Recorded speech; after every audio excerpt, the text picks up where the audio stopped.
Uncle, Vijay ఏమైపోయాడు uncle? Cell కి phone చేస్తున్నా రెస్పాన్స్ ఇవ్వడం లేదు, మెసేజ్ ఇస్తున్నా రిప్లై ఇవ్వడం లేదు. మాట్లాడరేంటి అంకుల్? మాట్లాడడానికి ఏముందమ్మా, వాడు నిన్ను అవాయిడ్ చేస్తున్నాడు. ఏంటి అంకుల్ మీరనేది? అవునమ్మా, వాడు నువ్వు అమెరికాలో ప్రేమించుకున్నారు. మీరు ఇండియాకు రాగానే మీ ఇద్దరి పెళ్లి చేయాలని మీ నాన్న నేను ప్రిపేర్ అయ్యాం. కానీ మీ నాన్న చనిపోయాడు, మీ ఆస్తి మొత్తం పోయింది. ఆ విషయం తెలియగానే వాడు మారిపోయాడమ్మా. లేదంకుల్, విజయ్ అలాంటి వాడు కాదు. He loves me so much. నాకు అన్యాయం చేయడు. నేను చెయ్యడని అనుకున్నానమ్మా. కానీ నీ లైఫ్లో ఇంత పెద్ద ట్రాజడీ జరిగితే అందరికంటే ముందొచ్చి నీ పక్కన ఉండాల్సింది వాడు. వచ్చాడా? ఇన్నాళ్ళయింది, కనీసం ఒక్క ఫోన్ కాల్ అయినా చేశాడా? నువ్వెన్నిసార్లు ఫోన్ చేస్తున్నావు, ఫోన్ ఎందుకు ఎత్తడం లేదు? కన్న తండ్రిగా నా కొడుకు గురించి నేను చెడ్డగా చెప్పకూడదు, కానీ వాడు మొదటి నుంచి డబ్బు మనిషి. వాడు ప్రేమించింది నిన్ను కాదు, నీ వెనుకనున్న ఆస్తిని. అమెరికాలో ఓ కోటీశ్వరుడి కూతుర్ని పెళ్లి చేసుకోవడానికి వాడు ఆల్రెడీ సిద్ధమైపోయాడమ్మా. వాడు నీకు చేసిన నమ్మక ద్రోహానికి నేను క్షమాపణ చెప్తున్నాను. ఉంటానమ్మా.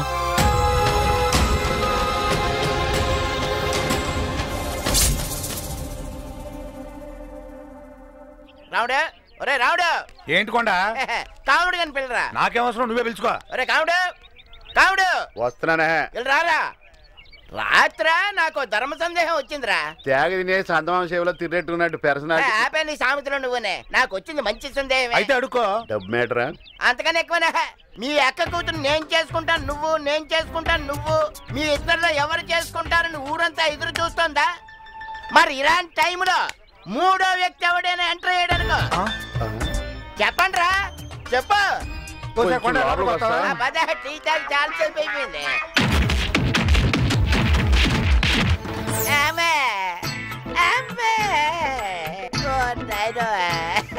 కొనబడిచ్చాను.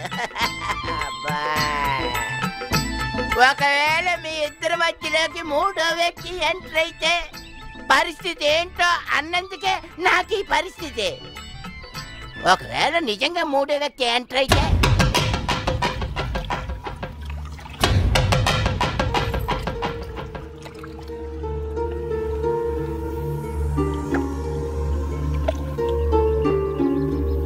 ఎలా ఉన్నావు?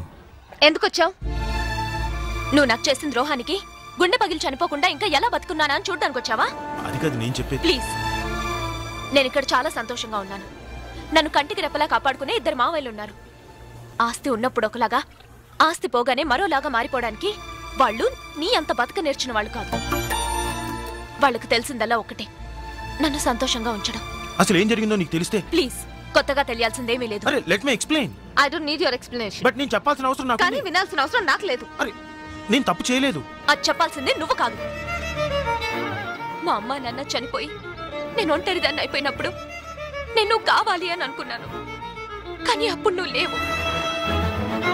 ఆ రోజు నుంచి ఈ రోజు వరకు అట్లీస్ట్ ఫోన్ కాల్ కూడా లేదు. కానీ ఆల్ ఆఫ్ సడన్ ఇప్పుడు నువ్వు వచ్చి ఐఎమ్ సారీ అంటే నేను నమ్మాలా? క్షమించాలా? అన్నీ మర్చిపోవాలా? నువ్వు చాలాసార్లు అనేవాడివి నిన్ను నీడలా వెంట పెట్టుకుని ఉంటాను అని. నిజమే, నేను వెలుగులో ఉన్నప్పుడు ఉన్నావు, చీకట్లో మాయమైపోయావు. ఒకప్పుడు నువ్వు లేందే నాకు జీవితమే లేదు. కానీ ఇప్పుడు నా జీవితంలోనే నువ్వు లేవు.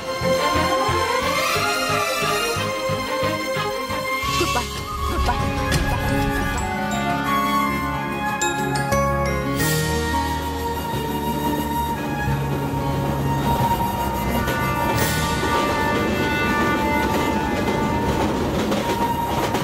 ఆ ఉత్తరంలో రావుడి పేరుంటుందో కావుడి పేరుంటుందో చాలా టెన్షన్ గా ఉందిరా.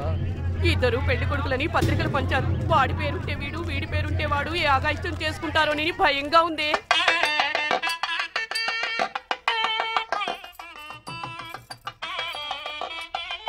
నువ్వు చేస్తున్న తప్పేమోనే. విజయ్ చెప్పింది వినండొచ్చుగా.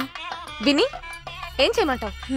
ఒకవేళ జరిగిన దాంట్లో తను తప్పేం లేకపోతే ఈ పెళ్ళి అప్ చేసి అతన్ని పెళ్లి చేసుకోమంటావా?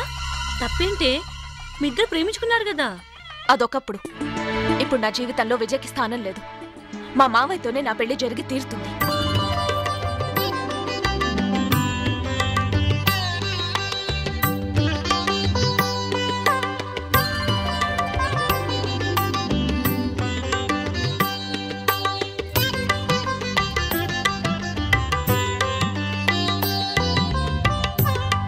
అయ్యా, ముహూర్తం దగ్గర పడుతోంది, పెళ్లి కొడుకుని తీసుకురండి.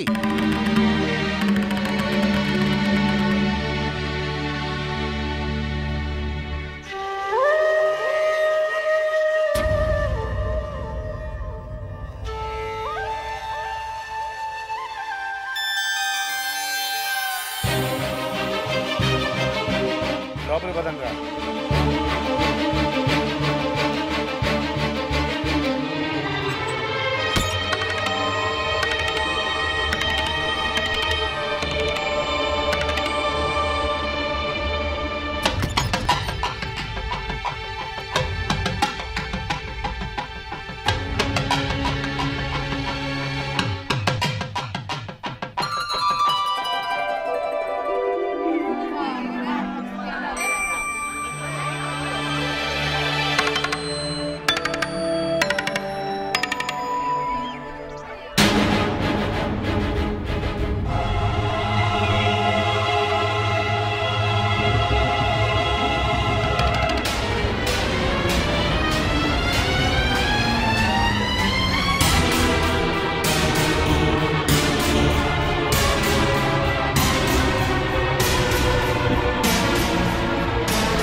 మామయ్య, ఏంటి మీరు చేస్తుంది?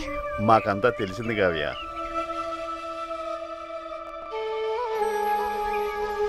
పంతులు గారు మొదలు పెట్టండి. ఆగండి.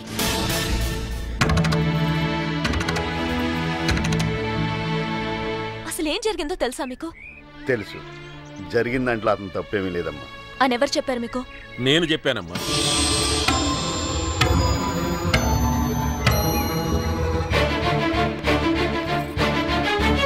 నా కొడుకు డబ్బు కోసం నీకు ద్రోహం చేశాడు అని నేను నీకు చెప్పింది పచ్చి అబద్ధం. ఇన్నాళ్ళు వాడు నిన్ను కలవకపోవడానికి, కనీసం ఫోన్ చేయకపోవడానికి కారణమేమిటో తెలుసా? కారు ప్రమాదంలో మీ అమ్మా నాన్నలతో పాటు నువ్వు కూడా చనిపోయావని చెప్పానమ్మా.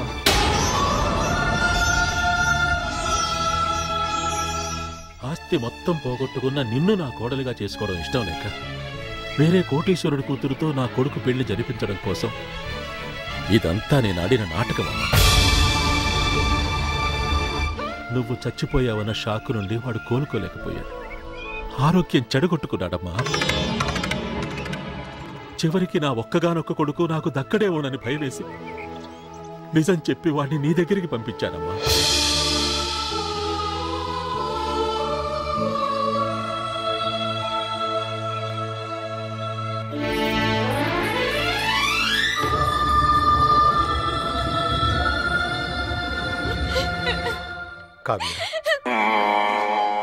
ఏంటి నువ్వు చేసిన పని?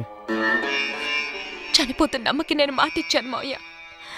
అమ్మ ఆఖరి కోరిక నేను తప్పకుండా తీర్చాలి. నీ ప్రేమ విషయం అక్కకి తెలుసా కావ్య? తెలీదు.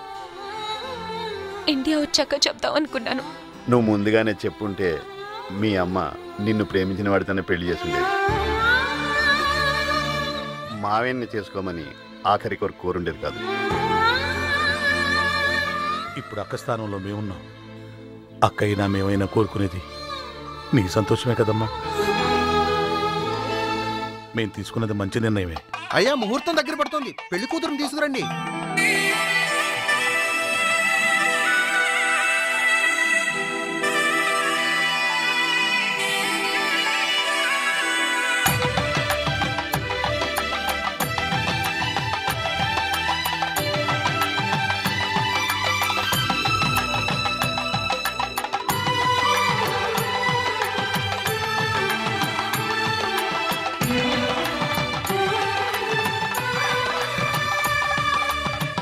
పంతులు గారు కానివ్వండి.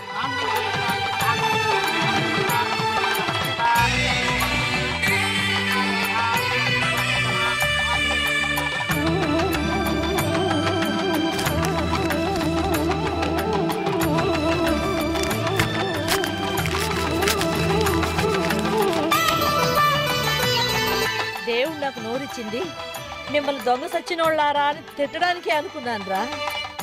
కాదు, మీరు దొంగ సచ్చినోళ్ళు కాదు, నా బంగారు కొండలు. భజంత్రీలు భజంత్రీలు.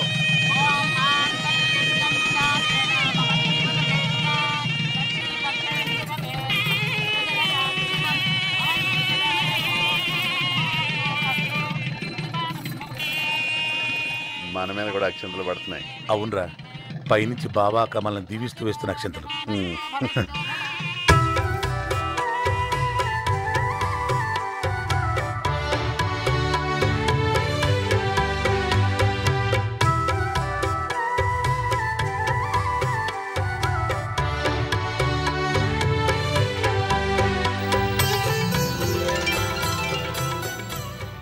ఇంట్లో ఇన్ని గేదెలు పెట్టుకుని పాలు లేకపోవడం ఏంటే? నన్ను అడుగుతున్నారేంటి? ఇంట్లో ఉన్న ఆడదాన్ని నువ్వే, నిన్ను అడగ ఇంకెవరిని అడగమంటావు? మీ వారసులు వాళ్ళని అడగండి. ఒరే రాముడు, ప్రజెంట్ బాబాయ్. ఒరే కాముడు, ఎక్కడ తెచ్చావురా? అరిచావా బాబాయ్? పిలిచారా? అరిచినట్టు వినిపిస్తేను. పాలన్నీ ఏమైనారా? ఆకలితో ఉన్న వాళ్ళు ఆకలి తీర్చమని నువ్వే కదా బాబాయ్ చెప్పావు. పాపం దోళ్ళు ఆకలితో అంబా నరుస్తుంటే జాలిపడి వదిలేసా. అంబా అరవక్కర్లేదురా. అలా దోణ వదిలేస్తే మన సంగతి ఏంట్రా? ఇంకెప్పుడైనా దోణ వదిలేస్తే చర్మం తీస్తావు కదా.